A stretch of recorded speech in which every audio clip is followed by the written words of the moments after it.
over hundreds of hours of gameplay, I've used every single weapon, researched all their stats, and watched countless videos to determine the best weapons to use in Valheim. In this video, I will provide a full overview of every weapon, show you how to best use them, and give you my top 3 weapon recommendations and 5 honorable mentions. Be sure to let me know in the comments which weapon is your favorite. But before we get to recommendations, we must first be informed of the basics of weapons and damage in Valheim.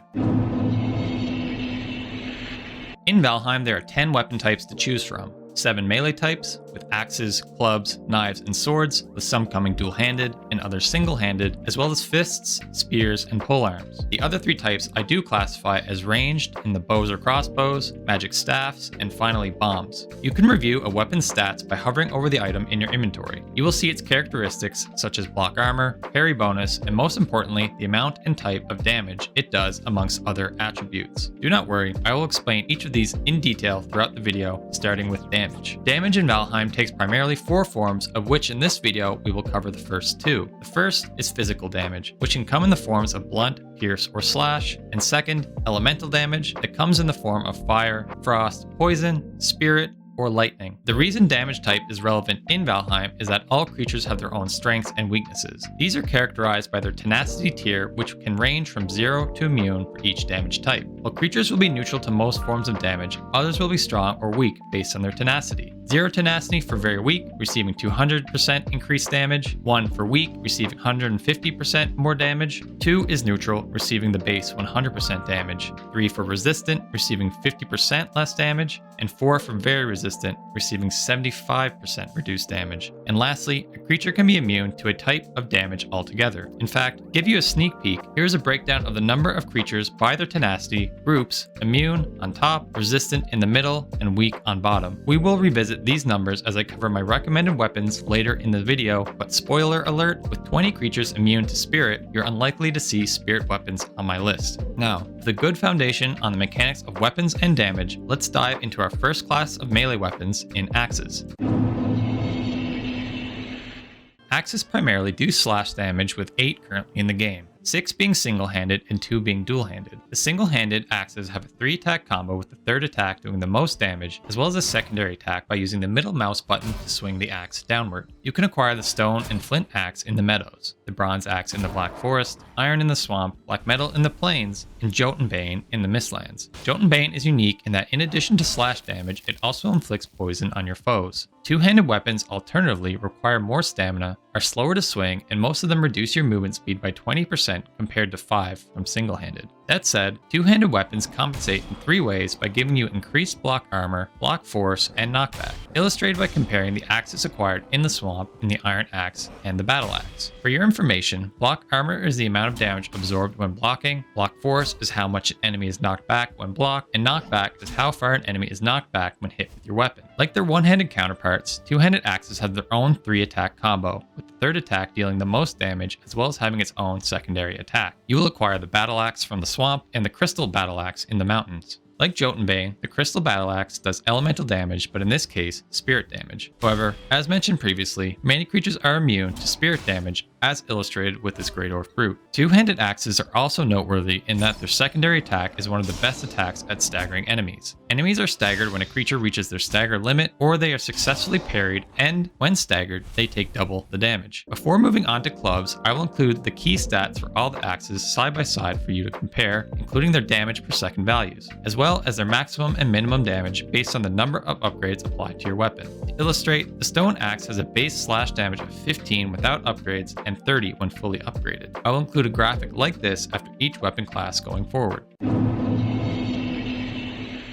Clubs primarily do blunt damage with 9 in the game, 6 single-handed and 3 dual-handed. Like most single-handed weapons, clubs have a 3-attack combo, with the 3rd attack doing the most damage and an uppercut secondary attack. The first 2 one-handed clubs can be acquired in the meadows in the club and torch, the bronze mace in the Black Forest, iron mace in the swamp, Frostner in the mountains, and Porcupine in the plains. Pay special attention to these two clubs as I expect you will be hearing about them again later in this video. The Frostner stands out as in addition to blunt, this weapon does both frost and spirit damage, while the Porcupine is notable for it does pierce damage in addition to blunt. Unlike single-handed, the dual-handed clubs don't have a 3-attack combo, but exclusively have a single AoE slam attack and no secondary attack. The slam makes these weapons untouchable at handling large groups of enemies. You can get your first dual-handed club in the Stagbreaker in the meadows, Iron Sledge from the swamp, and the Demolisher in the Mistlands. Next up are swords, but before that, check out the side-by-side comparison of each of the clubs. Swords primarily do slash damage, with 6 swords currently in the game, 5 of which are single-handed with 1 dual-handed. Single-handed swords, like axes, have a 3-attack combo pattern, with the 3rd attack doing the most damage with a stabbing secondary attack. Your first sword is acquired in the Black Forest in the Bronze Sword, followed by the Iron Sword in the Swamp, Silver in the Mountains, Black Metal in the Plains, and the Mistwalker in the Mistlands. The Silver and Mistwalker swords are notable in that they do spirit and frost damage respectively in addition to slash. The only two-handed sword is from the Mistlands in the Crom. The Crom brings the highest flat slash damage of all the swords and its own 3-attack combo and secondary attack. Whether this sword makes the list as one of my recommended weapons, you will have to wait and see, but I think we can all agree it is badass. Check out how Valheim swords match up against one another. Spears do pierce damage, with 6 currently in the game, all of which are single-handed. Unlike most weapon types, they do not have an attack combo, and what sets them apart from other weapons is their secondary attack. The secondary attack allows you to throw the spear at an enemy to be picked up from the ground following the attack. You can craft your first spear in the meadows with the Flint Spear, followed by the Bronze Spear in the Black Forest, the Ancient Bark Spear from the Swamp, and one of the 2 exclusive weapons to the Oceans biome in the Abyssal Harpoon. The Harpoon is not like other items on this list, and in some ways is hardly a weapon at all. The Harpoon is primarily used for hauling a serpent to shore and capturing enemies to be tamed like the boar. I do not recommend using this in combat. The other 2 are the Fang Spear from the mountains and the Carapace Spear in the Mistlands. Personally, I do not recommend using spears in general. They deal poorly with hitting enemies at different elevations. The most frustrating example of this is when dealing with spawners such as the body piles and sunken crypts. It's dang near impossible to hit them as they sit at a slightly lower elevation than the player. However, if you still want to give spears a try, review them side by side to determine the best one for you.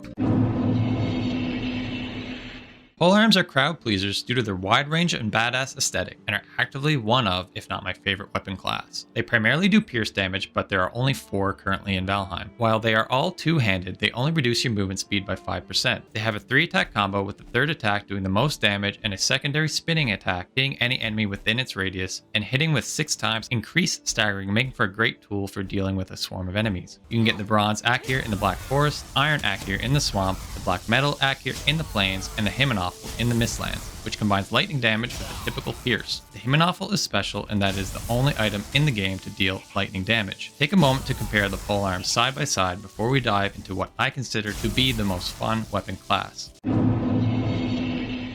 Knives do equal slash and pierce damage, and there are only 5 in the game, with only one of them being two-handed. The single-handed knives have the same 3-attack combo, with the 3rd attack doing the most damage, with a leaping secondary attack allowing you to quickly close distance with your enemies. You will acquire your first knife in the meadows with the Flint Knife, Copper, Abyssal, and Silver knives from the Black Forest, Ocean, and Mountains respectively, and the dual-wielding daggers in the Skull and Hattie in the Mistlands. The Skull and Hattie also have a 3-attack combo and leaping secondary attack with a slightly different animation. What truly sets daggers apart from most other weapon classes is that they do not come with a movement speed reduction. Plus, they offer significant parry and backstab bonuses compared to other weapon classes. I will explain the backstab and parry mechanics briefly. First, the backstab multiplier on your weapon is the damage multiplier you receive when hitting an enemy unaware of your presence, regardless of if you are in front, on the side, or behind the enemy. Unfortunately, after backstabbing an enemy, they cannot be backstabbed a second time. Second, contrary to popular belief, the parry bonus does not correspond to the bonus damage you do to a parried enemy, but rather it acts as a multiplier to your weapon's block armor rather than damage. In the instance of the Skull and Hattie, by timing a block precisely, you will parry and apply a stagger effect to the enemy, and you will get 4 times the block armor of 24, allowing you to absorb 96 damage when parrying. A parried enemy will always only take 2 times the base damage regardless of the weapon. If you like being sneaky and fast like I do, this is the weapon class for you. Check out our comparison of all the daggers.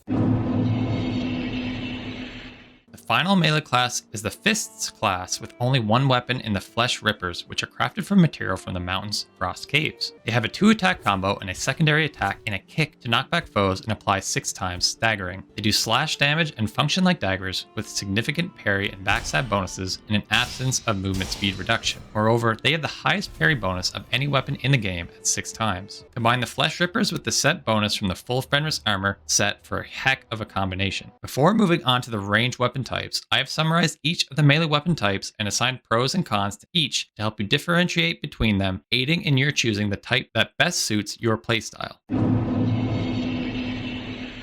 The first are bows and crossbows, of which we have 5, 4 bows and a single crossbow. Bows require arrows, of which there are 11 types that you will unlock recipes for as you progress the game, each dealing increasing amounts of pierce damage. Fire, silver, poison, and frost arrows are the exception, adding fire, spirit, poison, and frost damage respectively. The first bow is unlocked in the meadows in the crude bow, followed by the finewood bow in the black forest, huntsman bow in the swamp, the Draugr fang in the mountains, and lastly, the spine snap in the Mistlands. A bow's accuracy is based upon how long you draw back on it before firing, and its damage is dependent on the bow, draw time, and the arrows you are using. For maximum damage and accuracy, pull the bow as far back as you can. My recommended bow is the Draugr Fang, beating out the Spine Snap due to its reduced stamina cost to draw back, being 10 seconds compared to the 14 of the Spine Snap. In addition, the Spine Snap does useless spirit damage compared to poison from the Draugr. Arbalest Crossbow functions differently from bows in that it has a reload time rather than a stamina draining drawback. Once loaded, you can launch one of the 4 tiers of bolts simultaneously, doing major damage to your foe. As always, check out my side-by-side comparison of all bows and crossbows to choose the best one for you. With the Mistlands, magic and staffs were introduced to Valheim with 2 genres of magic. The first being elemental magic, giving us the Staff of Embers and the Staff of Frost. The Staff of Embers consumes Iter to launch a fireball, dealing major fire and blunt damage. Remember, you will need to have eaten at least one of the 3 Iter generating foods to gain an Iter bar to permit spell casting. Alternatively, the Staff of Frost fires a short-range barrage of icicles, dealing frost damage. By increasing your elemental damage skill, you will increase the damage done by these staffs and decrease the amount of Iter used to cast a spell. The second magic type is blood magic, wielded by the Staff of Protection and Dead Razor. First, the Staff of Protection consumes both a percentage of your health and Iter to summon a protective bubble around you and allies, absorbing incoming damage for a time. The amount of damage absorbed increases and the required health and Iter to cast is reduced as you level your blood magic skill. Second, the Dead Razor again consumes both health and Iter to summon tamed skeletons to fight for you, and they can even be named. Again, like the Staff of Protection, this will be improved by leveling up the blood magic skill. Check them out side by side before reviewing our final ranged weapon class in bombs. There are 2 tossable grenade type weapons in the Bile and Ooze bombs, each of which can do impact and AoE damage, which are great for dealing with large quantities of foes. Review them side by side before we get into our long-awaited weapon recommendations.